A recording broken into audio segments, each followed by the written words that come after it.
പ്രധാനമായിട്ട് ഈ വിവേകാനന്ദൻ വൈറലാണെന്ന് പറയുമ്പോൾ നമ്മളെല്ലാവരും വിചാരിക്കുന്ന ഒരു തമാശ പടമാണ്. ഇപ്പോഴത്തെ ഈ സോഷ്യൽ മീഡിയയായിട്ട് ബന്ധപ്പെട്ട എന്തെങ്കിലും ഒരു നുണുക്ക് പരിപാടി കുസൃതിയൊക്കെ ആയിട്ടുള്ള സിനിമകളായിരിക്കും എന്നുള്ളതാണ് ഡെഫിനറ്റ്ലി പൊതുവെ അങ്ങനെയാണ്. ആൾക്കാർ അങ്ങനെയല്ല ധരിച്ചിരിക്കുന്നത്. എനിക്ക് പറയാനുള്ളത് അത് മാത്രമല്ലേ സിനിമ. അതുണ്ട്, ഇല്ലെന്ന് പറയുന്നില്ല. ഇപ്പോൾ വിവേകാനന്ദൻ എന്നുള്ള ക്യാരക്ടറിലുള്ള ചില സവിശേഷതകൾ കൊണ്ട് തന്നെ ഇയാൾ ഉണ്ടാക്കുന്ന ചില പ്രശ്നങ്ങളൊക്കെ ആൾക്കാർക്ക്, പുതിയ തലമുറയ്ക്ക് രസിക്കാവുന്ന രീതിയിലാണ് ഈ സിനിമയിലുള്ളത്. പക്ഷേ അതിന് ഉപരിയായിട്ട് ഇയാളുമായിട്ട് ബന്ധപ്പെട്ടുള്ള സ്ത്രീ കഥാപാത്രങ്ങളുണ്ട്. ഇപ്പോൾ സ്വാസികയും ഗ്രേസും ഒക്കെ ചെയ്യുന്ന ക്യാരക്ടേഴ്സ് ഉണ്ട്.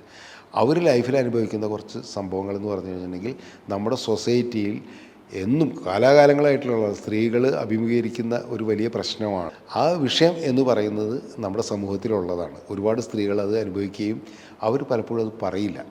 കാരണം പറഞ്ഞു കഴിഞ്ഞാൽ അവർക്ക് തന്നെ പ്രശ്നമുണ്ടാകും, അവരുടെ കുടുംബജീവിതത്തിന് പ്രശ്നമുണ്ടാകും. അതല്ലെങ്കിൽ തന്നെ സൊസൈറ്റിയിൽ അതെങ്ങനെയായിരിക്കും പ്രതിഫലിക്കുക എന്നുള്ളൊരു ഭയമുള്ളത് കൊണ്ട് തന്നെ മുൻകാലങ്ങളിലൊന്നും അത്തരം സ്ത്രീകൾ ഇതൊന്നും പുറത്തു പറഞ്ഞിട്ടില്ല. പക്ഷേ പുതിയ കാലത്ത് ഇത്തരം വിഷയങ്ങൾ സിനിമയിൽ വരുന്നത് കൊണ്ട് തന്നെ കുറച്ചും കൂടി ബോൾഡായിട്ട് ആൾക്കാർക്ക് ഇത് മനസ്സിലാക്കാനും അത് തുറന്നു പറഞ്ഞാലും കുഴപ്പമില്ല എന്ന് പറയുന്നിടത്താണ് ഇപ്പോൾ നമ്മൾ മലയാള സിനിമ നിൽക്കുന്നത്.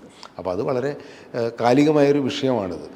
അതിനെതിരെ ട്രാക്ക് മാത്രമല്ല, അല്ല അല്ല അല്ല അതെ, ആ സീരിയസ് ആയിട്ടുള്ള വിഷയത്തിലേക്ക് വരുമ്പോൾ ഈ സ്ത്രീകൾ അതിനെതിരെ റിയാക്ട് ചെയ്യുകയും അവർ വോൾട്ട് ചെയ്യുന്നതാണ് ഈ സിനിമ എന്ന് പറയുന്നത്.